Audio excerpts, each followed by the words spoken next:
Hello friend, आज हम biology के क्वेश्चन एंड आंसर करेंगे जो कि किसी भी कॉम्पिटिटिव एग्ज़ाम के लिए बहुत ही हेल्पफुल रहेगा। तो चलिए शुरुआत करते हैं फर्स्ट क्वेश्चन के साथ। प्रकाश संश्लेषण की क्रिया में ऑक्सीजन कहाँ से निकलता है? तो यह पानी से निकलता है। हरे पौधे हमारे लिए उपयोगी होते हैं। तो हरे पौधे हमारे लिए क्यों उपयोगी होते हैं? क्योंकि दिन के समय ये ऑक्सीजन छोड़ते हैं और रात और कार्बन डाइऑक्साइड का उपयोग करते हैं। आगे क्वेश्चन देखेंगे। प्रकाश संश्लेषण होता है तो प्रकाश संश्लेषण होता है केवल दिन में। प्रकाश संश्लेषण के लिए कौन सी गैस आवश्यक है? तो कौन सी गैस आवश्यक है? तो CO2 आवश्यक है। नेक्स्ट क्वेश्चन, पौधे प्रकाश संश्लेषण में उपयोग करते हैं। तो पौधे प्रकाश संश्लेषण में किस चीज़ का उपयोग करते हैं? तो कार्बन डाइऑक्साइड, जल और सूर्य का प्रकाश। नेक्स्ट क्वेश्चन देखेंगे। पादप ग्रह का प्रभाव पृथ्वी का तापमान बनाए रखने में प्रमुख भूमिका अदा करता है। तो पादप ग्रह का गैस कौन सा होता है? तो यह कार्बन डाइऑक्साइड होता है। नेक्स्ट क्वेश्चन देखेंगे।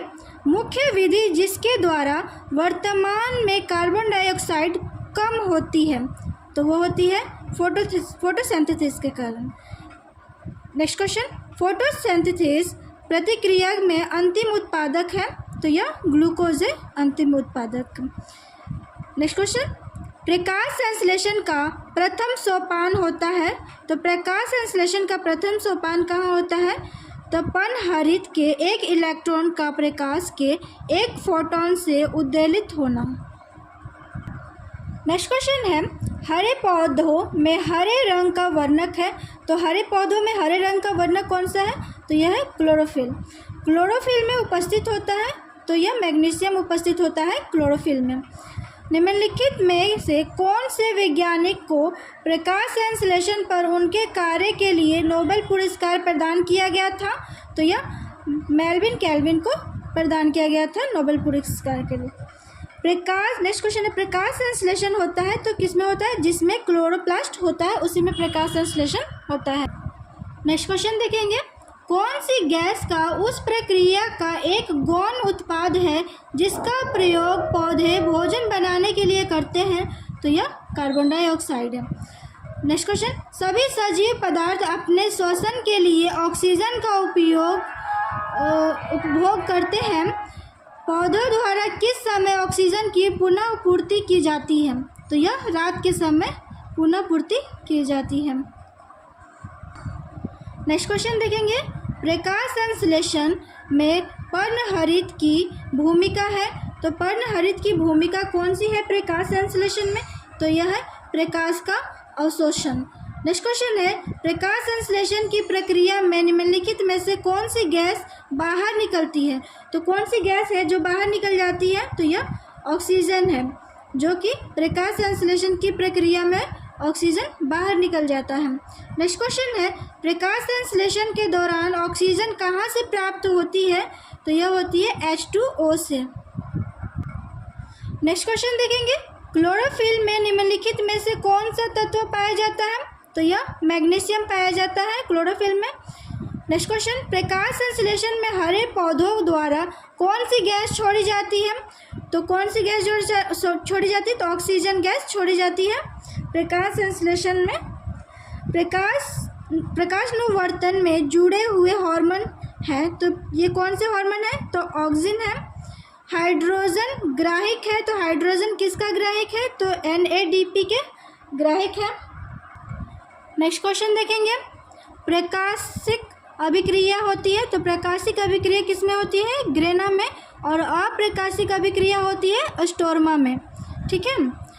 नेक्स्ट क्वेश्चन है। प्रकाश संश्लेषण के लिए प्रकाश चाहिए तो कितना % प्रकाश चाहिए? तो 1 से 2% प्रकाश चाहिए।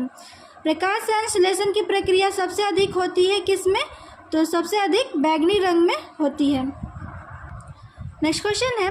जब पौधों में गति वाटर करंट द्वारा हो तो क्या कहलाती है? तो यह कहलाती है गैल्वेनोटैक्सिस। नेक्स्ट क्वेश्चन है। C4 पौधे में CO2 का ग्राहिक है। तो यह ग्राहिक है PEP। नेक्स्ट क्वेश्चन है। CO4 पौधे में अंतर्गत पौधे आते हैं, तो CO4 पौधे के अंतर्गत पौधे कौन से आते हैं? तो यह मक्का आता है, ईख आता है और सरगस भी आता है, यानी कि सभी आते हैं। नेक्स्ट क्वेश्चन है, प्रकाश संश्लेषण की दर अधिकतम होती है, तो किसमें अधिकतम होती है प्रकाश संश्लेषण की दर? तो 30 से 35 डिग्री सेल्सियस पर प्रकाश संश्लेषण की दर सबसे अधिकतम होती है। नेक्स्ट क्वेश्चन है, जिबेरेलियंस का कार्य है, तो क्या कार्य है? बीजों के प्रस्तुवावस्था को भंग करना, बड़े आकार के फल प्राप्त करना, पौधे की लंबाई बढ़ाना, तो ये सभी आते हैं। इथिलीन का उपयोग होता है, तो किसमें होता है? फूलों को पकाने में, मादा पुष्पों के विकास में, नर पुष्पों के विकास को संदमित यानी कम करने में, तो यह सभी में ही आता है। नेक्स्ट क्वेश्चन है, निम्न में किसे मूर्ख हार्मोन कहा जाता है? तो मूर्ख हार्मोन किसे कहा जाता है? तो यह जुबेरेलियंस को कहा जाता है मूर्ख हार्मोन। नेक्स्ट क्वेश्चन है, निम्न में से किसे फ्लावरिंग हार्मोन्स कहा जाता है? तो फ्लावरिंग हार्मोन्स फ्लोरेजेंस को कहा जाता है। नेक्स्ट क्वेश्चन है, वाष्प उत्सर्जन के मापने वाले यंत्र को कहते हैं, तो क्या कहते हैं वाष्प उत्सर्जन के मापने वाले यंत्र को? तो यह कहते हैं पोटोमीटर। नेक्स्ट क्वेश्चन है, वाष्प उत्सर्जन की क्रिया बढ़ जाती है, तो किसमें बढ़ जाती है? तो प्रकाश की तीव्रता बढ़ने पर बढ़ जाती है, तापमान में वृद्धि होने पर भी बढ़ जाती है, तेज हवा चलने पर भी बढ़ जाती है, यानी कि सभी में बढ़ जाती है। नेक्स्ट क्वेश्चन है, वाष्प उत्सर्जन की क्रिया निर्भर करती है, तो किस पर निर्भर करती है? तो यह स्टोमेटा के खुलने एवं बंद होने पर निर्भर करती है। नेक्स्ट क्वेश्चन है, निम्न में कौन सूक्ष्म पोषक तत्व है? तो कौन सूक्ष्म पोषक तत्व है? तो यह है क्लोरीन। नेक्स्ट क्वेश्चन है, निम्न में कौन वृहद पोषण तत्व है? तो वृहद पोषण तत्व कौन है इसमें? तो यह है नाइट्रोजन। नेक्स्ट क्वेश्चन है, नाइट्रोजन यौगिकीकरण के में सहायक होता है, तो नाइट्रोजन यौगिकीकरण में सहायक कौन सा होता है? तो यह होता है राइजोबियम जीवाणु, तो यह होता है राइजोबियम जीवाणु, नॉस्टॉक, एनाबीना, यानी कि सभी होता है। नेक्स्ट क्वेश्चन है, असहजीवी नाइट्रोजन स्थिरीकरण होता है, तो यह होता है एज़ोटोबैक्टर द्वारा। नेक्स्ट क्वेश्चन है, कंपानुकुंचनी गति होती है, तो किसमें गति होती है? तो यह छुई मुई में गति होती है।